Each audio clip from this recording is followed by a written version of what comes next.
Ayush knowledge cafe में आपका स्वागत है। मैं हरीश कुमार आज एक नई सीरीज और ये कह सकते हैं कि पहली सीरीज स्टार्ट करने जा रहा हूँ आप सभी के साथ में। वो होगी डिज़ाइन पैटर्न्स पर और हम स्टार्ट करेंगे basic design pattern that's MVC। So let's start with MVC।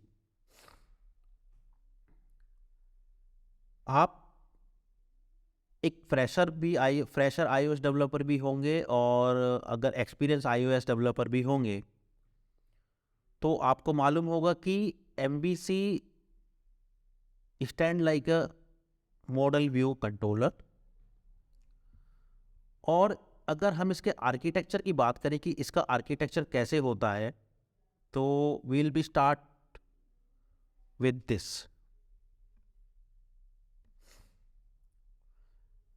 So we divide this MVC in three main or different parts. That's a model, view, and controller.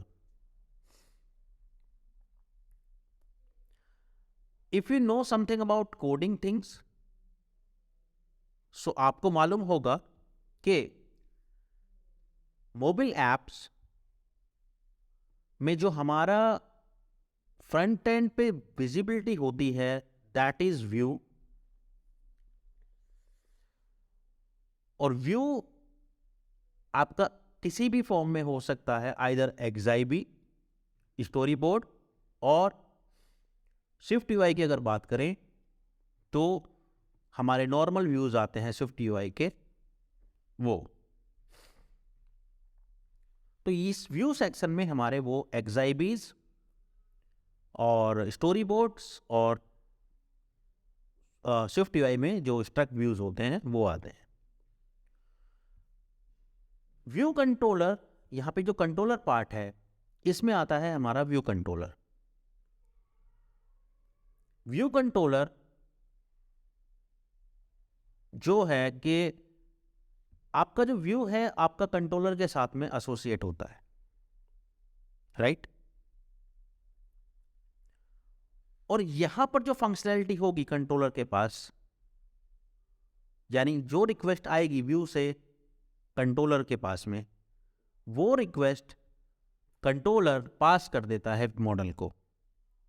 Let's say अगर मेरा कोई button functionality है या click event है view पे, तो उसका जो कोडिंग पार्ट होगा, उस क्लिक इवेंट का कोडिंग पार्ट जो होगा वो कंट्रोलर के पास होगा। तो व्यू से रिक्वेस्ट जाएगी आपके कंट्रोलर के पास और कंट्रोलर पे जो आपका बिजनेस लॉजिक होगा उस फंक्शनैलिटी का, लाइक आपको अगर API कॉल करवानी है, सर्वर इंटरेक्शन है, समथिंग एल्स है, तो वो अगर API कॉलिंग का हम पार्ट लें तो वो जाता है आपका मॉडल के पास, यानी data layer.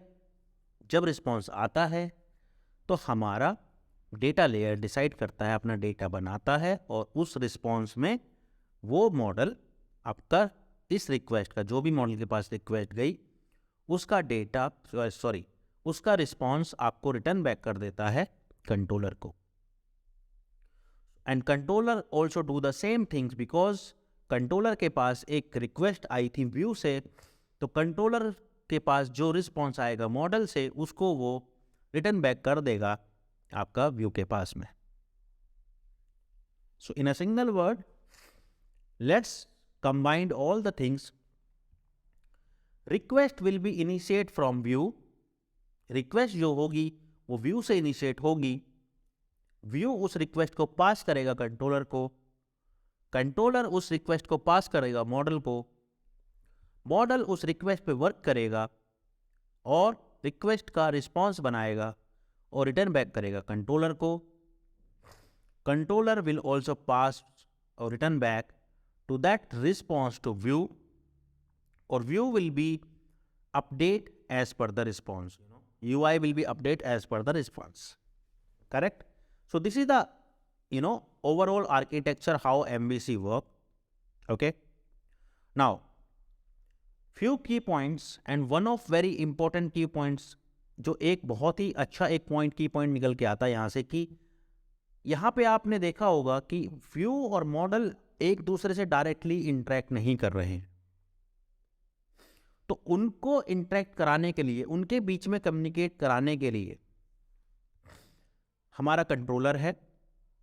So that's why we call like there is a statement whenever you will be read of MVC, there is a statement, and that statement is controller work like a bridge in between view and model.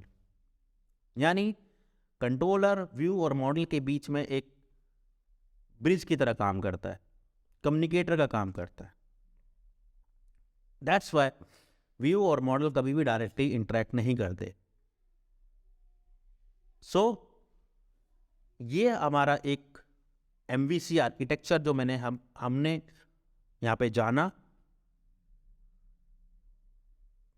बाकी हम लेकर के आते हैं कुछ और important facts about MVC in second part of this video. आपको कैसा लगा, ये इन्फॉर्मेशन कैसे लगी, प्लीज़ आप हमें बताइए ताकि हम आने वाली वीडियोस को मोर इंटरेक्टिव और मोर यूजफुल आपके लिए बना सकें. If you can help, so please help us by sharing this video with in your communities. Thank you very much. Have a great day. Be with us and subscribe, follow and share. Like also and comment also. Thank you very much. Have a great day ahead.